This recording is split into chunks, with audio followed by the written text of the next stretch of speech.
On passe de l'eau maintenant à la pêche, sans transition, presque direction Lorient, le premier port de Bretagne et de France en valeur. Après 25 ans passés à la tête de Quai Romand, le président du port de pêche de Lorient va changer le 1er février. Jean-Paul Solaro succédera à Maurice Benoît, un marin qui a su dynamiser le port lorientais. Rencontre signée Quentin César et Philippe Boget.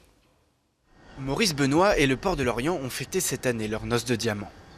60 ans de relations qui ont commencé en 1957 lorsqu'ils s'embarquent comme mousse sur un chalutier. La pêche, la mer, le coup de foudre est immédiat pour ce marin dans l'âme. La mer où c'est peut-être la dernière aventure qui reste sur la terre, c'est sur les eaux et c'est un endroit sans limite. La mer, pour moi, c'est immuable et comme on dit, les marins ont de l'eau salée qui coule dans les veines, ça doit être ça un peu. Cette passion maritime va le guider toute sa vie. Et dans le succès, Maurice Benoît ne perd pas de temps. De mousse, il passe rapidement capitaine. Prendre un bateau de 48 mètres à 23 ans, avec 16 hommes à bord, ça a été un moment de stress et en même temps d'enthousiasme. Quitter le port de pêche de Lorient avec un bateau, à part le mouche, j'étais le plus jeune du bord. Il passera ensuite à la pêche côtière. Puis en 81, il décide de s'occuper de la profession à terre. D'abord à la Proma, la plus grande organisation de producteurs de France, puis il prend en 93 la barre de Quai Romand.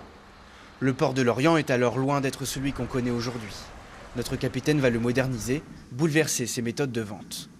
Avec 83 millions d'euros de chiffre d'affaires et ses 26 000 tonnes de poissons et crustacés débarqués, il est désormais le premier port de pêche de France. L'avenir de ces pêcheurs est assuré. On voit que la ressource se reconstitue, donc la production des pêcheurs devrait augmenter. Les bateaux s'améliorent, donc ils produisent mieux, avec une meilleure qualité.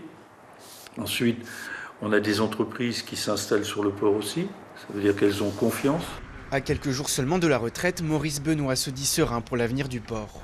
Près de 40 millions d'euros ont été engagés jusqu'en 2021 et il fait pleinement confiance à son successeur, Jean-Paul Solaro, pour garder le cap.